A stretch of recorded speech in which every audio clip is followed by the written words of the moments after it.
ನೋಡು, ಇನ್ಯಾವತ್ತೂ ಇಂಥ ಹುಚ್ಚ ಕೆಲಸ ಮಾಡಲ್ಲ ಅಂತ ಮಾತು ಕೊಡು. ಅನಿರುದ್ಧ ನಿನಗೆ ಕೈ ಮುಗಿತೀನಿ, ಮಾತು ಕೊಡು.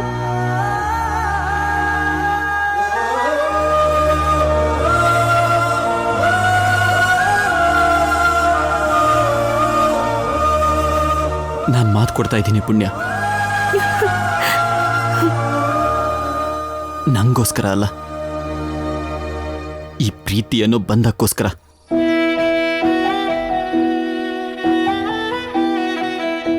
ಆದ್ರೆ ಒಂದಂತೂ ನಿಜ, ನಾನು ಸಾಯಲ್ಲ, ಬದುಕೇ ಇರ್ತೀನಿ.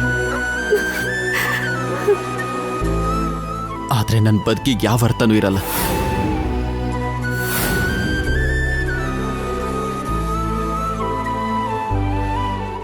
ಯಾಕಂದ್ರೆ ಬದುಕಕ್ಕಾಗದೆ ಸಾಯ್ತಾ ಇರ್ತೀನಿ.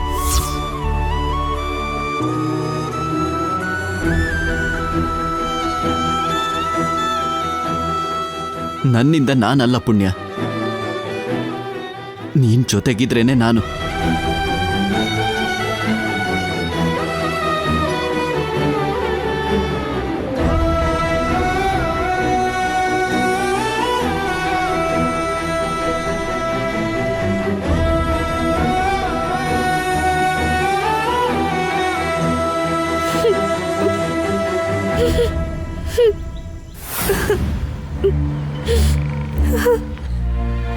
ನಿನಗೆ ಹೇಗೆ ಹೇಳೋದು ಅನಿರುದ್ಧ? ನನಗೆ ನಿನ್ ಮೇಲೆ ಪ್ರೀತಿ ಇಲ್ದೇ ಇರೋದಕ್ಕೆ ಹೇಗೆ ಸಾಧ್ಯ? ನನ್ನ ಮನಸ್ಸು ಪೂರ್ತಿ ನೀನೇ ಇದೆಯಾ. ಇವಾಗ ನನ್ನ ಆಸೆ, ಕನಸು, ನನ್ನ ಜೀವನ ಎಲ್ಲ ಎಲ್ಲ ನೀನೆ.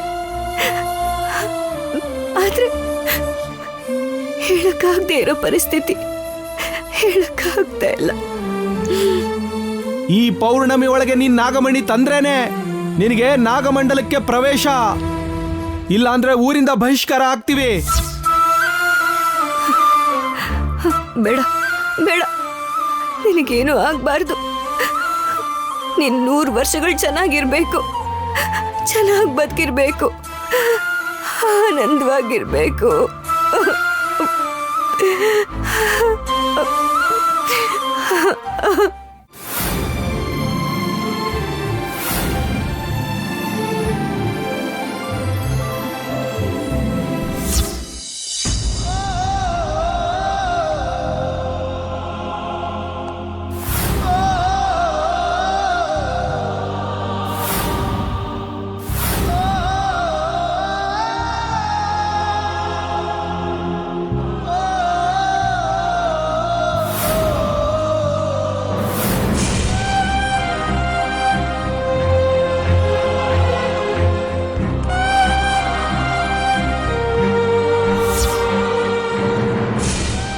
ದೇವ್ರು ನನ್ನಿಂದ ನನ್ನ ತಾಯಿ ತಂದೆನ ದೂರ ಮಾಡಿ ನನ್ನ ಜೊತೆ ಇರೋಕೆ ಅನಿರುದ್ಧ ಕೊಟ್ಟಿದ್ದಾರೆ ಅನ್ನೋ ಸಂತೋಷ ಇಷ್ಟು ಬೇಗನೆ ದೂರ ಮಾಡ್ಬಿಟ್ಟ. ಇವಾಗ ಅನಿರುದ್ಧ ಮುಂದೆ ನಿಂತ್ಕೋಬೇಕು ಅಂದ್ರೇನೆ ನನಗೆ ಒಂಥರ ಅನ್ಸತ್ತೆ. ಆದ್ರೆ ನನ್ನ ಮನಸ್ಸು ಅನಿರುದ್ಧ ಜೊತೆ ಮಾತಾಡ್ಬೇಕು ಅಂತ ಹೇಳ್ತಿದೆ. ನಾನಿವಾಗ್ಲೇ ಹೋಗ್ಬೇಕು.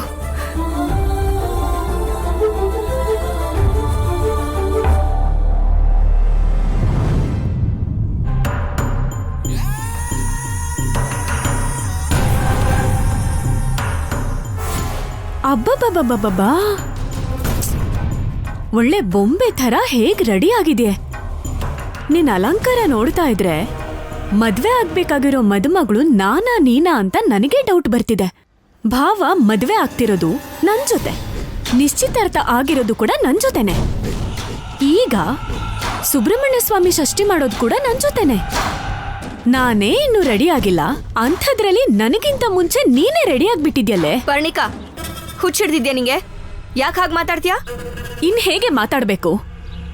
ಆ ಕಾಡಲ್ಲೆಲ್ಲೋ ಗುಡಿಸ್ಲಲ್ಲಿದ್ದವಳು ನೀನು, ಅಂಥದ್ರಲ್ಲಿ ನಿನ್ ಮುಖ ಇಷ್ಟೊಂದು ಹೊಳಿತಾ ಇದೆ, ನಿನ್ ಕಣ್ಣಲ್ಲಿ ಇಷ್ಟೊಂದು ಕಾಂತಿ ಕಾಣಿಸ್ತಾ ಇದೆ, ನಿನ್ ತುಟಿಗೆ ಲಿಪ್ಸ್ಟಿಕ್ ಬೇರೆ ಹಚ್ಕೊಂಡಿದ್ಯಾ, ನಿನ್ ಮೈ ಮೇಲೆ ಒಡವೆ ಬೇರೆ ಹಾಕೊಂಡಿದ್ಯಾ, ನಿನ್ ಮುಖದಲ್ಲಿ ನಾಚಿಕೆ ಬೇರೆ ಎದ್ದು ಕಾಣಿಸ್ತಾ ಇದೆ. ಟೋಟಲ್ ಆಗಿ ನಿನ್ ಬಾಡಿ ಲ್ಯಾಂಗ್ವೇಜೇ ಚೇಂಜ್ ಆಗಿದೆ ಕಣೆ. ಈ ಮಧ್ಯೆ ನೀನು ಒಬ್ಬೊಬ್ಳೆ ಮಾತಾಡ್ಕೋತೀಯ, ಮನೆ ಸುತ್ತಾನೆ ತಿರ್ಗಾಡ್ತಿರ್ತೀಯ. ನನ್ಗೊಂದು ಡೌಟು, ನನ್ ಭಾವನೇನಾದ್ರೂ ನೀನ್ ಪ್ರೀತಿ ಮಾಡ್ತಿದ್ಯಾ?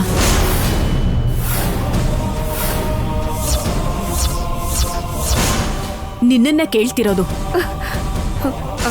ಹಾಗೇನಿಲ್ಲ.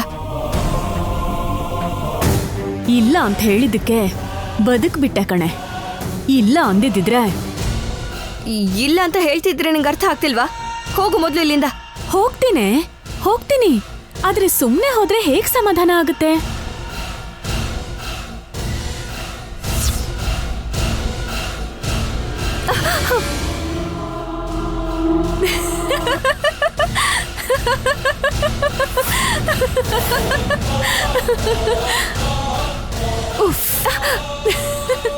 ಚೆನ್ನಾಗಿ ಕಾಣಿಸ್ತಿದ್ಯಾ ಕಣೆ.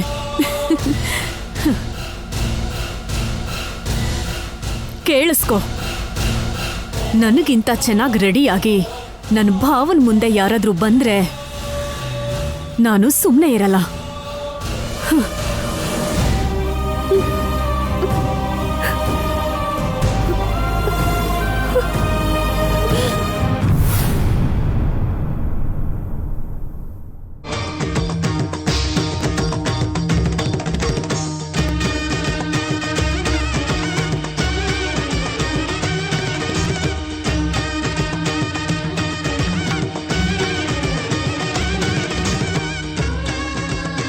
जय बोलो शंकर महाशिव पुत्र सुब्रमण्य स्वामी के जय।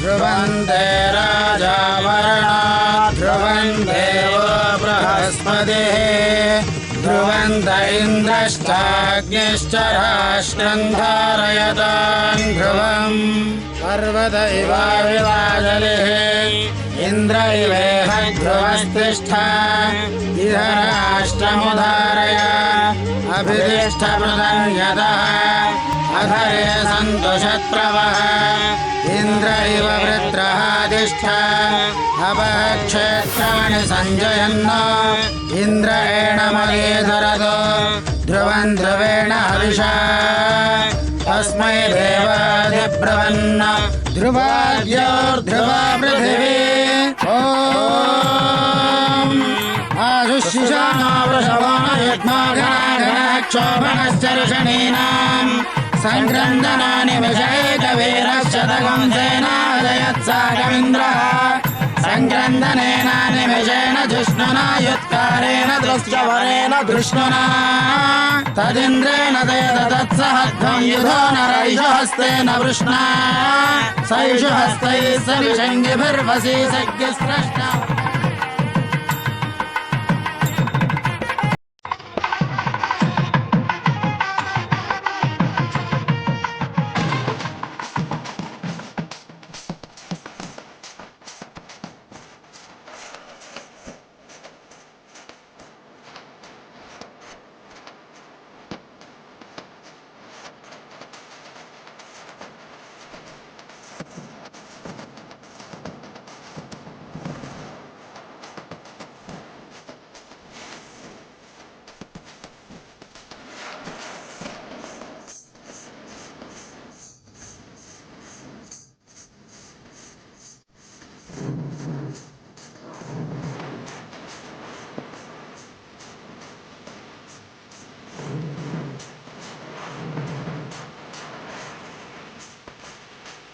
ಓಂ ಅಗಸ್ತಾಷ್ಟಕಂ ಅಟ್ಟಾಲಸುಂದರಾಷ್ಟಕಂ ಅನಾಮಯ ಸ್ತೋತ್ರಂ ಅಭಿಲಾಷಷ್ಟಕಂ ಶ್ರೀ ಅರ್ಧನಾರೀಶ್ವರ ಸ್ತೋತ್ರಂ ಶ್ರೀ ಅರ್ಧನಾರೀಶ್ವರಾಷ್ಟಕಂ ಅರುಣಾಚಲಷ್ಟಕಂ ಅಷ್ಟಮೂರ್ತ್ಯಷ್ಟಕಂ ಅರ್ತಿಹರಸ್ತೋತ್ರಂ ಈಶಾನಸ್ತುತಿ ಶ್ರೀ ಉಮಾಮಹೇಶ್ವರಸ್ತೋತ್ರಂ ಶ್ರೀ ಉಮಾಮಹೇಶ್ವರರಾಷ್ಟಕಂ ಶ್ರೀ ಕಾಲಭೈರವಾಷ್ಟಕಂ ಶ್ರೀ ಗಂಗಾಧರಸ್ತೋತ್ರಂ ಶ್ರೀ ಚಂದ್ರಮೌಳೀಶ್ವರ ವರ್ಣಮಾಲಸ್ತೋತ್ರಂ ಶ್ರೀ ಚಂದ್ರಮೌಳೀಶಸ್ತೋತ್ರಂ ಶ್ರೀ ಚಂದ್ರಶೇಖರಾಷ್ಟಕಂ ತೀಕ್ಷ್ಣದಷ್ಟಕಾಲಭೈರವಾಷ್ಟಕಂ ದಶಶ್ಲೋಕಿಸ್ತುತಿ ದಾರಿದ್ರ್ಯದಾನಃ ಶಿವಸ್ತೋತ್ರಂ. ನೋಡಿ, ಸುಬ್ರಹ್ಮಣ್ಯ ಸ್ವಾಮಿಗೆ ಪೂಜೆ ಸಲ್ಲಿಸಿದ್ದು ತುಂಬ ಚೆನ್ನಾಗಾಗಿದೆ. ಷಷ್ಠಿ ಕಾರ್ಯಕ್ರಮ ಪೂಜೆಗೆ ತಯಾರಿ ಮಾಡ್ಕೊಳ್ಳೋಣ. ಸಂತೋಷ ಸ್ವಾಮಿ. ನಡೀರಿ.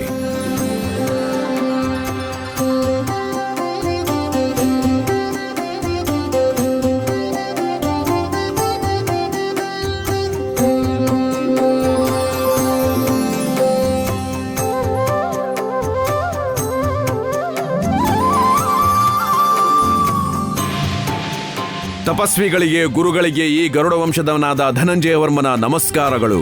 ಎಷ್ಟೋ ಸಮಯದ ನಂತರ ನಿಮ್ಮ ದರ್ಶನ ಭಾಗ್ಯ ಸಿಕ್ತು ಸ್ವಾಮಿ. ಹೇಗಿದ್ದೀರಾ ಸ್ವಾಮಿ? ಕ್ಷೇಮ ವಿಚಾರಿಸೋಷ್ಟು ಸಮಯ ಇಲ್ಲ ವರ್ಮ.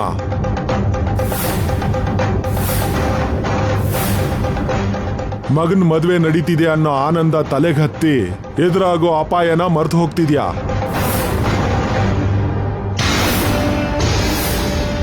ಮೃತ್ಯು ಬೆನ್ ಹತ್ತಿ ನಿನ್ನ ಮಗನ ಹೆಗಲೇರೋದಕ್ಕೆ ಕಾಯ್ತಾ ಇದೆ.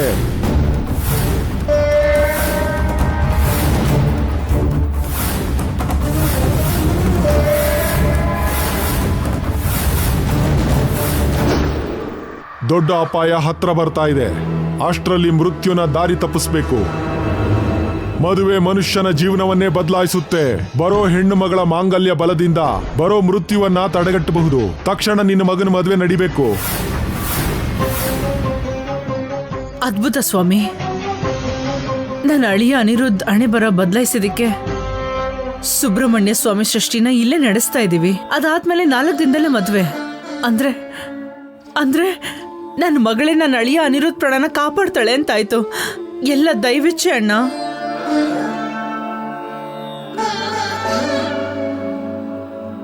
ಸ್ವಾಮಿ, ನನ್ನ ಮೊಮ್ಮಗನಿಗೂ ಮೊಮ್ಮಗಳಿಗೂ ಮದ್ವೆ ಆಗ್ಬೇಕು ಅನ್ನೋದೇ ನನ್ನ ಕೊನೆಯ ಆಸೆ. ಅದು ನಡೆಯುತ್ತೋ ನಡೆಯೋದಿಲ್ವೋ ಅನ್ನೋದೇ ನನಗೆ ಸಂಶಯ ಆಗಿದೆ. ಆದ್ರೆ ನೀವು ಹೇಳೋದನ್ನ ಕೇಳ್ತಿದ್ರೆ ಖಂಡಿತ ನಡೆಯತ್ತೆ ಅನ್ನೋ ನಂಬಿಕೆ ಬರ್ತಾ ಇದೆ. ಇವತ್ತಿಂದ 4ನೇ ದಿನಕ್ಕೆ ಮದ್ವೆ. ನಿಮ್ಮ ಆಶೀರ್ವಾದ ಅವ್ರ ಮೇಲೆ ಯಾವಾಗ್ಲೂ ಇರಬೇಕು ಸ್ವಾಮಿ. 4 ದಿನ ಅಲ್ಲ, ಒಂದು ರಾತ್ರಿ ಒಂದು ಹಗಲು ಮುಗಿಯೋದ್ರೊಳಗೆ ಮದುವೆ ನಡಿಬೇಕು. ಇಲ್ಲ ಅಂದ್ರೆ ಕಾಲ ಮೀರ್ತಿದ್ದ ಹಾಗೆ ನಿನ್ ಮಗನ್ ಶವ ತಗೊಂಡೋಗ್ಬೇಕಾಗುತ್ತೆ. ಸ್ವಾಮಿ,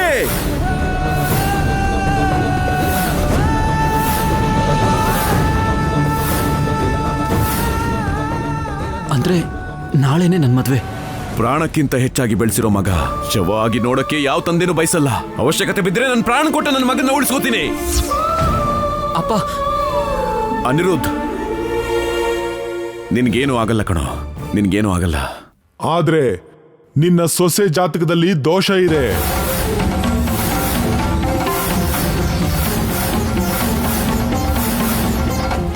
ಸ್ವಾಮಿ, ಆ ದೋಷಕ್ಕೆ ಏನಾದ್ರೂ ಪರಿಹಾರ ಇದೆಯಾ? ಸಾಕ್ಷಾತ್ ಶ್ರೀ ಮಹಾವಿಷ್ಣು ಪ್ರತಿರೂಪವಾಗಿರೋ ಆಲದ ಮರಕ್ಕೆ ನಿಮ್ಮ ಸೊಸೆಗೆ ಮದುವೆ ಮಾಡಿದ ನಂತರ ನಿಮ್ಮ ಮಗನ ಜೊತೆಗೆ ಮದುವೆ ಮಾಡಿಸಿ. ನಿಮ್ಮ ಕುಟುಂಬ ಸಂತೋಷವಾಗಿರುತ್ತೆ. ನಿಮ್ಮ ತಂದೆ ಮಗನ ಸಂಬಂಧ ಗರುಡ ವಂಶದ ಚರಿತ್ರೆಯಲ್ಲಿ ಶಾಶ್ವತವಾಗಿ ಉಳಿದು ಹೋಗುತ್ತೆ. ಸ್ವಾಮಿ, ಇವನು ಹುಟ್ಟದಾಗಿಂದ ಎಷ್ಟೇ ಗಂಡಾಂತರ ಬಂದ್ರು, ಎಷ್ಟೇ ಆಪತ್ತು ಬಂದ್ರು ಕಣ್ಣಿನ ರೆಪ್ಪೆ ತರ ಕಾಪಾಡ್ಕೊಂಡು ಬಂದಿದ್ದೀನಿ. ಈಗ ಈ ಮದುವೆ ಸಮಯದಲ್ಲಿ ಮದುಮಗ ಆಗ್ತಿದ್ದಾನೆ. ಮೃತ್ಯುವೇ ಬಂದು ಎದುರಾದ್ರು, ಕೊನೆಗೆ ಯಮನೇ ಬಂದು ಯಮಪಾಶ ಬೀಸಿದ್ರು, ಅದನ್ನ ಎದುರಿಸಿ ನನ್ನ ಮಗನ್ನ ಕಾಪಾಡ್ಕೋತೀನಿ. ಅಪ್ಪ, ನಾಳೆನೆ ಮದ್ವೆನಾ? ಅಣ್ಣ, ಅನಿರುದ್ಧ್ ಮಾತಲ್ಲಿ ಏನೋ ಬದಲಾವಣೆ ಕಾಣಿಸ್ತಿದ್ಯಣ್ಣ. ಭದ್ರ, ಅವನು ನನ್ನ ಮಗ, ಗರುಡ ವಂಶ ವಾರಸ್ದಾರ. ರಘುವಂಶಜನಾದ ಶ್ರೀರಾಮಚಂದ್ರ ಕೊಟ್ಟ ಮಾತನ್ನ ಹೇಗ್ ತಪ್ಪಲ್ವೋ ಹಾಗೆ ನನ್ನ ಮಗ ಕೂಡ ಮಾತನ್ನ ತಪ್ಪಲ್ಲ. ಹೇಳೋ ನಿನ್ನತ್ತೆಗೆ, ನಮ್ದೆಲ್ಲ ಒಂದೇ ರಕ್ತ, ನಾವೆಲ್ಲ ಒಂದೇ, ನಿಮ್ ಮಗಳನ್ನ ತಲೆ ಮೇಲೆ ಇಟ್ಕೊಂಡು ಸಾಕ್ತೀನಿ ಅಂತ ನಿಮ್ಮ ಅತ್ತೆಗೆ ಹೇಳೋ. ಹೇಳು.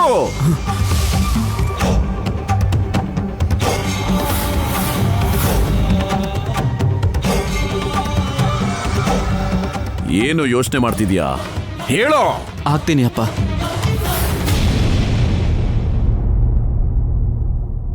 ಅದ್ಗೆ ಎಲ್ಲ ಏರ್ಪಾಟ್ ಮಾಡ್ಕೋ. ನನ್ನ ಮಗಳಿಗೂ ನಿನ್ನ ಮಗನಿಗೂ ಮದ್ವೆ ಆಗೇ ಆಗುತ್ತೆ. ನಡಿಯೋ, ನಡಿ. ನಡೀರಿ.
ಈಶ್ವರ, ನನ್ನ ಮನಸ್ಸಿನ ನೋವನ್ನ ನಿನ್ನ ಹತ್ರ ಬಿಟ್ಟು ಯಾರ ಹತ್ರನೂ ಹೇಳಕ್ಕಾಗಲ್ಲ, ಹೇಳೋದು ಇಲ್ಲ. ಇಷ್ಟು ದಿನಗಳು ನನಗೆ ಗೊತ್ತಾಗ್ಲಿಲ್ಲ. ಆದ್ರೆ ಇವಾಗ ಒಂದೊಂದು ಕ್ಷಣ ಕಳೀತಿದ್ರು ಒಂದೊಂದು ಯುಗ ತರ ಅನಿಸ್ತಿದೆ.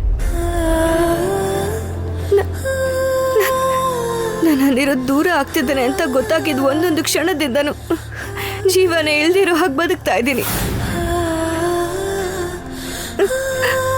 ಅನಿರುದ್ಧ ಜೊತೆ ಜಗಳ ಆಡಿದ್ರು, ಹೊಡೆದಾಡಿದ್ರು. ನನ್ನವನೇ ಅಲ್ವಾ, ಎಲ್ಲಿ ಹೋಗ್ತಾನೆ ಅನ್ಕೋತಾ ಇದ್ದೆ. ಆದ್ರೆ ಈಗ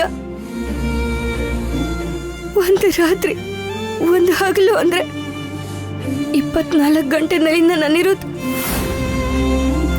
ನನ್ನ ಪ್ರಾಣ, ನನ್ನ ಉಸಿರು, ನನ್ನ ಸರ್ವಸ್ವ, ನನ್ನ ಪ್ರಪಂಚ ನನಗ್ ಸಿಗದೆ ಹೊರಟೋಗ್ತಾನ? ಪರ್ಣಿಕನ ಮದ್ವೆ ಮಾಡ್ಕೊಂಡು ಹೊರಟೋಗ್ತಾನ? ಹೇಳಪ್ಪ, ಹೇಳು.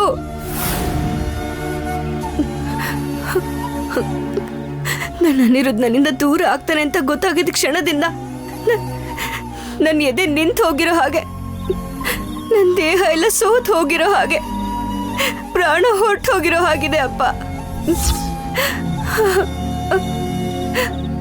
ನನ್ನ ಪ್ರಾಣ ಹೋದ್ರೂ ಪರವಾಗಿಲ್ಲ ದೇವ್ರೆ,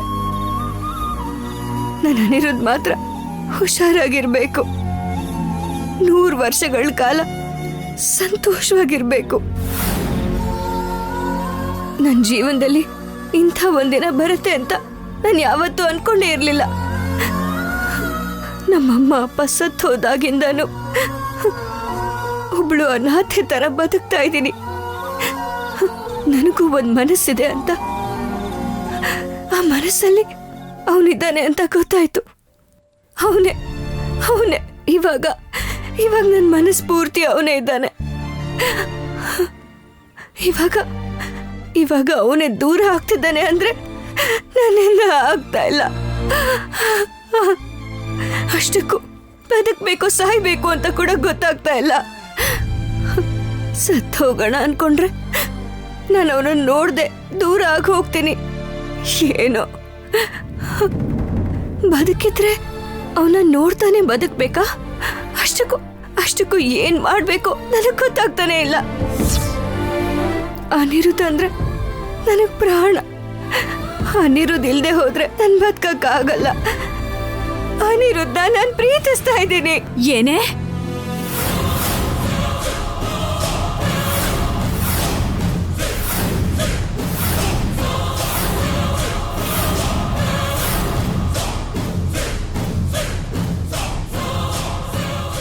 ಏಯ್, ಏನೇ? ಏನೋ ಪ್ರಾಣ ಬದುಕಲ್ಲ ಅಂತ ಹೇಳ್ತಿದ್ಯಾ? ಅದೇನಿಲ್ಲ ಪರ್ಣಿಕಾ, ನಾಗಮ್ಮ ಅಂದ್ರೆ ನನಗ್ ಪ್ರಾಣ ಅಂತಿದ್ದೆ. ಏಯ್ ನಿನ್ನ ಪರ್ಣಿಕಾ ಬಿಡು. ಪರ್ಣಿಕಾ ಬಿಡು. ಪರ್ಣಿಕಾ ನಿನಗ ಆಲ್ರೆಡಿ ಹೇಳಿದೀನಿ. ಈಗ ಇನ್ನೊಂದ್ಸಲ ಹೇಳ್ತಿದ್ದೀನಿ, ಕೇಳಿಸ್ಕೊ. ನಾಳೆ ಬೆಳಿಗ್ಗೆನೆ ನನ್ ಭಾವ ನನಗೆ ತಾಳಿ ಕಟ್ತಾನೆ. ನನ್ ಭಾವ ನನ್ನವನಾಗ್ತಿದ್ದಾನೆ. ನೀನ್ ಈ ರೀತಿ ಹುಚ್ಚ ಆಸೆ ಎಲ್ಲ ಇಟ್ಕೋಬೇಡ. ನಾಳೆ ನಡೆಯೋ ಮದ್ವೆಗೆ ಅವನೇನು ಎಕ್ಸೈಟ್ ಆಗಿಲ್ಲ. ಹೇಗಾದ್ರೂ ಮಾಡಿ ಈ ಮದ್ವೆ ನಿಲ್ಸೋದಕ್ಕೆ ಪ್ರಯತ್ನ ಪಡ್ತಾನೆ. ಅಂದ್ರೆ ಕೊಟ್ಟಿರೋ ಮಾತಿಗೆ ಕಟ್ಟು ಬಿದ್ದಿದ್ದಾನೆ ಅಂತ ಅರ್ಥ. ನೆನಪಿಟ್ಕೊಳೆ, ನನ್ ಭಾವ ನನಗೆ ತಾಳಿ ಕಟ್ತಿರೋದು ನಾಳೆನೆ. ಅದಾದ್ಮೇಲೆ ನೀನ್ ಮಾಡ್ಬೇಕಾಗಿರೋ ಕೆಲ್ಸ ನನಗ್ ದಾಸಿ ಆಗಿದ್ದು ನಾಗಮಣಿನ ಯಾರ್ ತಗೊಂಡ್ ಹೋಗಿದ್ದಾರೆ ಅಂತ ಹುಡುಕೋದು. ನಾಗನಿಧಿನ ಹೇಗ್ ತೆಗಿಸ್ಬೇಕು ಅಂತ ನನಗ್ ಗೊತ್ತು. ನಿನ್ನ ಕೈಲೆ ಅದನ್ನ ತೆಗಿಸ್ತೀನಿ. ನನ್ ಮಾವಯ್ಯ ಹುಡುಕ್ತಿರೋ ಈ ಪ್ರಪಂಚನೇ ಕಾಯ್ತಾ ಇರೋ. ಆ 3ನೇ ಕೋಣೆ ರಹಸ್ಯನ ನಾನೇ ತೆಗಿತೀನಿ. ಅದು ನನ್ನ ಮದ್ವೆಯಿಂದಾನೇ ಆರಂಭ ಆಗತ್ತೆ. ಅರ್ಥ ಆಯ್ತಾ? ಹುಷಾರು.